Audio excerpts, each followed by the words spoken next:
Hello and welcome back to another video from my long neglected series, making clothes based off of my book covers. Today I am making a hat based off of one of my books, Behind Open Eyes. Now we have covered this one before. If you'll notice on my page there's another video that is a sweater that I made for Behind Open Eyes, but that was for the hardcover. Today we're doing the paperback, so strap in. Let's get into it. And also, in the first video that I did in this series with Behind Open Eyes, I made a sweater that had a green eye. So this time I really wanted to do a brown eye. I am just so in love with brown eyes. I think they're the most beautiful things. Like, I hate when people say like my shit eyes. No, they're so beautiful. But first, let me clean my desk because it is filthy for making bookmarks. Not finished with my work yet with the bookmarks and everything, but I did just see 2 Mormon missionaries pass by my apartment for the first time since living here, so yikes. I'm an ex-Mormon, by the way. I'm not just like some random person hating on them. Nope. I earned the right. Like I mentioned earlier, we're doing Behind Open Eyes, the paperback copy. And what is that even about? I'm glad you asked. After receiving a mysterious letter from a local celebrity, Charlotte Bardot, an investigative author, gets a strange feeling that she can't seem to kick. The sender is a former teacher who gained notoriety after he was left for dead on the side of the highway. Now, with one person in prison for that crime and another who can't leave her house, Charlotte realizes that there's something deeper going on.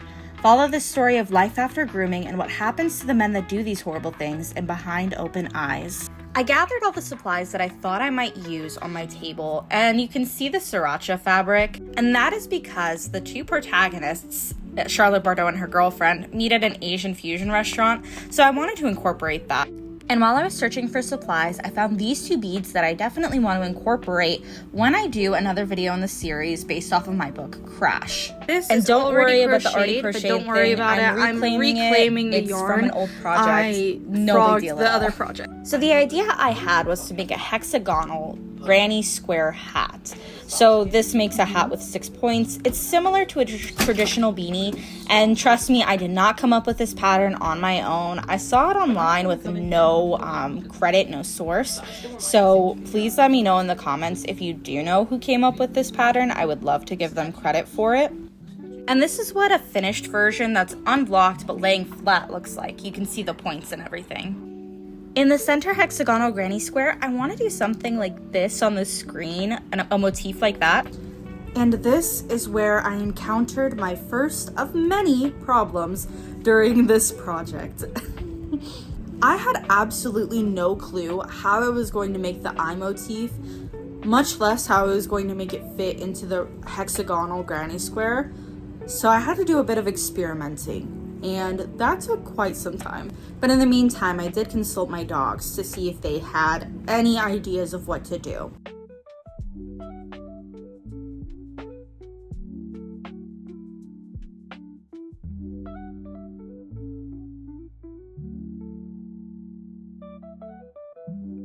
Surprise, surprise, the Chihuahuas were unhelpful. And in the next clip on the voiceover, you're not gonna hear my voice. It's gonna be Casey Montgomery's. Casey Montgomery is a prolific audiobook narrator. She is awesome, wonderful. I cannot speak her praises high enough. And I know that you're gonna fall in love with her voice. And, you know, maybe the story as well. So go ahead and listen to it. Editing me here, this is a snippet of chapter 1, it's not the whole thing. Once I release the book, I know that it'll be my meal ticket. I won't ever have to work again. The same can't be said for Mr. Buchanan, or the girl that he preyed on. For a while, it was rather difficult for me to track down the former algebra teacher. He's been rather reclusive since everything was uncovered. My colleagues have all told me that I should be wary of him. I shouldn't believe a word he says. He's known to be perfidious. I bet Lindsay grew to think that about him as well.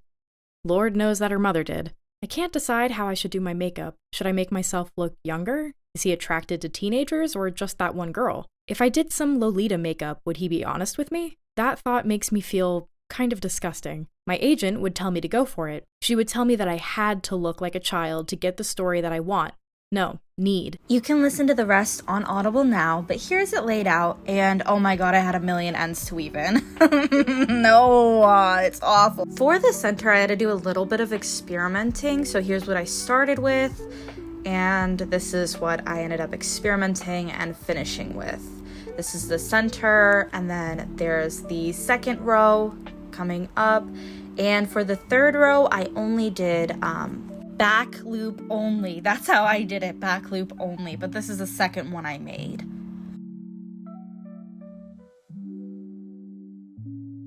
And this is where I started to work on the eye motif, or the eye motifs, sorry, because I could not decide what color scheme I wanted to do. I did not know where I wanted to include gold thread, where I didn't want to include gold thread, and so I just ended up making like 9 of them and deciding which one I wanted to keep at the end of it. But here you'll see all of the different variations I made, all of the different steps. There is a tutorial on YouTube called Evil Eye Granny Square, and you'll see it. It's the same exact square. It's the first video that comes up, and I will link it in the description box below. But I used that on the Behind Open Eyes sweater as well when we did the hardcover version of this exact video.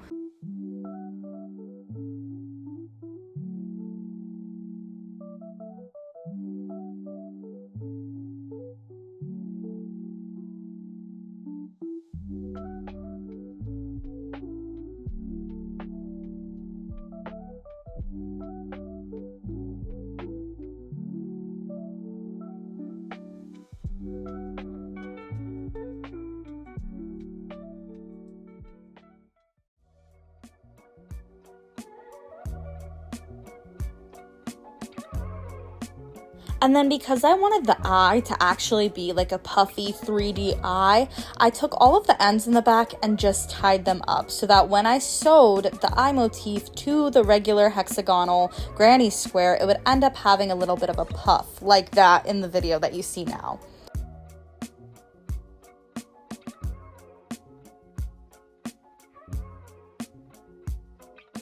After all of my experimenting, this is the eye granny square that I ended up with. Well, 3D plush amigurumi thing. I built it kind of freeform past the granny square tutorial where I made the eye. I made the eyelids just by crocheting into one of these, a double stranded chain, and I just did 1 double crochet 2, 1 double crochet 2 into each chain. So that I had a little bit of a curved area that I could attach on top of the puffy eye. I also added eyelashes, which I loved. I thought the eyelashes were so cute. I asked Cameron if he thought I should do the eyelashes on the top and bottom, but he said the top only, because the bottom it might be a little cluttered. And here it is laid out, and here I am realizing that because I added extra stitches around the eye, I need to add extra stitches onto each granny square, hexagonal granny square as well. I love this pattern because of the unique shape when you fold the granny squares in half and sew one side to the center granny square, you end up with the 6 points, and I think that's just so cool.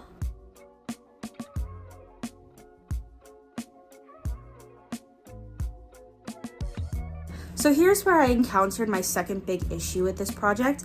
I had already finished all 6 of the surrounding granny squares, and originally when I did that, you can see in the video, it's half yellow and half beige.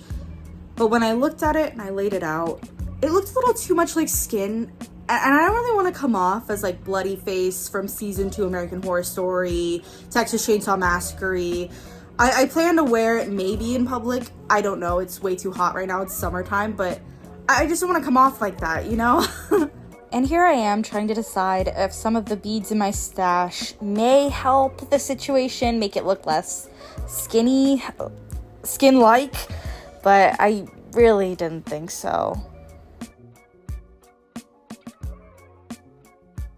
But you know what? We persevere and we switch gears. So I decided I was going to completely frog the ones that I had already made, and I was going to come back with better additions this time.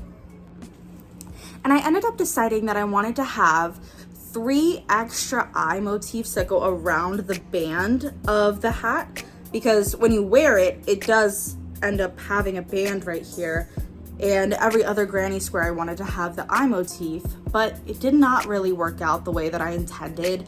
It ended up sticking out a lot, so I ended up just scrapping that too. So after I finished the new color scheme of hexagonal granny squares, I decided that every other hexagonal granny square was to have a gray eye motif. And you can see I added thread to the second row because I did not have a lighter gray.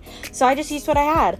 And I was not planning on buying anything new for this project because, as we can see, if I had to, I would have spent so much money. I would have spent so much freaking money.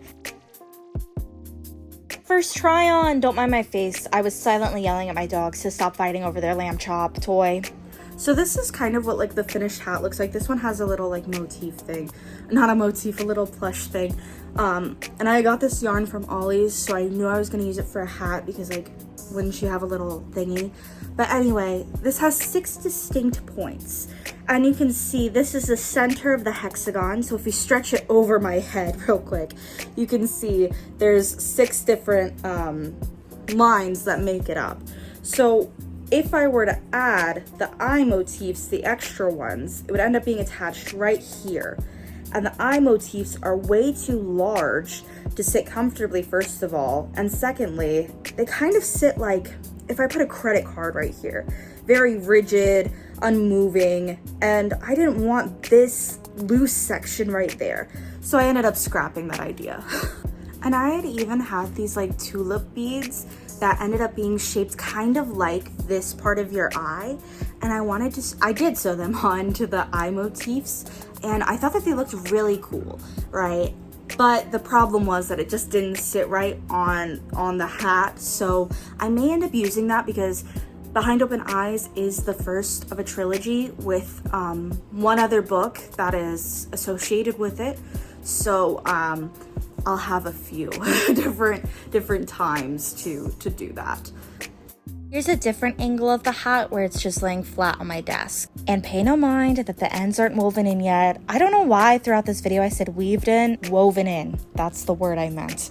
Anyway, after sewing the pieces together, I got a really good idea of what it would look like, and I was really happy with the results that we were having so far. The only thing is, I did not know what color I wanted to do the band. And to be honest, I haven't done it yet while I'm filming this, so I still don't know what color I'm going with. Here's a view of the inside of the hat. You can see I sewed every single hexagon to one of the edges of the center hexagon. Then I sewed down 2 sides. So after we sewed together all 7 hexagons, I was feeling very confident with the product that I was producing. I liked the way that it looked. I liked that there was variation in each of the 6 granny squares that line it. I like the colors, but the only problem that I'm really having is what color to do the band, like that goes around. Because usually, this one's a kind of a poor example because I did run out of yarn while I was making it. And this is not my favorite hat that I've made like this. I've made several. This one I think is the ugliest. And I keep bringing it out because it's just like right here. But I add a little bit of a band, usually in the same color as what the granny squares are. This one is multi-color changing yarn. And I ran out, so I had to kind of find something in my stash that was a little bit similar, and that's why I added like the fluff, because I thought that it would help kind of mask that it was different yarns. But I really don't know if I should do yellow or if I should do maroon for it. I have a ton of outfits lined up in my head already with how I could wear this hat just in general, you know, but I don't know if yellow would make it like too yellow or if maroon would make it stray too far from the book cover, because at the end of the day, my goal with this project is to make it like my book cover. You know what I mean? I think I have to go with yellow now that I said that out loud. So I have the hat on. Do not mind my end. It has not been weaved in yet. If I hear myself say weaved in one more time, I swear to God. I plan to have the hat do the band in a way that the hat sits like this with the band extending farther down. because I like to wear my hats, first of all, on the back of my head. But secondly, if I put it like this, it kind of looks like there's a giant boob on my head with like black hairs poking out. Not into that look. Not into that look at all. So, I'm gonna go ahead and get to working on the band so that way I can show you guys the one step before the final result, because I'm not weaving in any ends before I show you guys. Sorry, not sorry. I hate it. I feel like I look like I just won King of Mardi Gras. I feel like people have been using my images to train the AI that Donald Trump uses to make those weird little king pictures that he does. What the fuck is this on? I don't think any amount of decorating it will make it look better. Like, I thought maybe I could put in some ribbon in this part. Like, even if I go like this, it still doesn't look as bad like that, actually.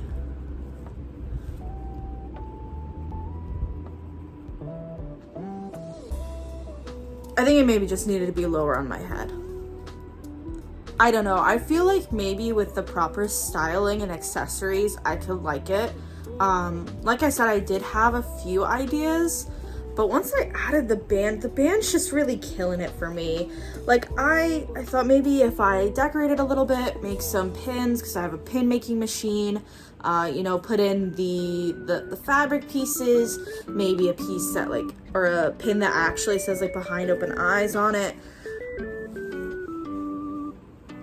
You'll come back, just you see, you'll remember you belong to me. I can't.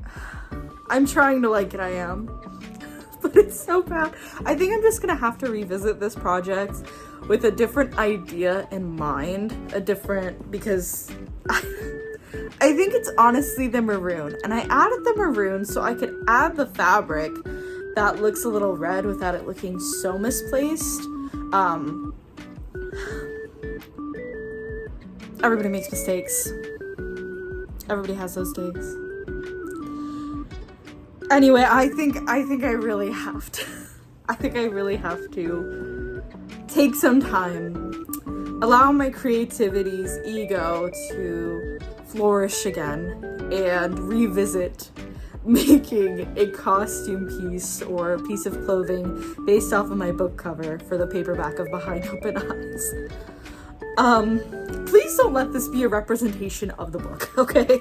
The book is one of the people's favorites, right? So when I speak to people at events, when I speak to them at farmers markets, at after hours art walk, when I talk to them at book events, they come up to me and they tell me, oh my god, I love Behind Open Eyes.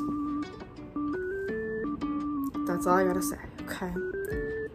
Crash is more divisive, like, people like it or they don't because it's science fiction. And a lot of people think it's sci-fi fantasy when I just say, hey, it's science fiction if you like this, and that.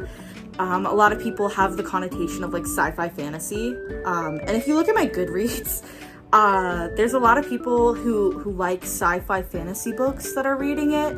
So I've tried to make that distinction very clear. But with Behind Open Eyes, it's very clear this is a crime fiction. People that like crime fiction like the book. So anyway, god damn it. I will be coming back with a new idea. That's for sure. That's for sure. But in the meantime, you can watch the other videos in this series. There are two. One of them is a jokey joke, like this one, I guess. I'm two for one. 2 for 1. It's okay. Anyway, have a good day. Bye-bye.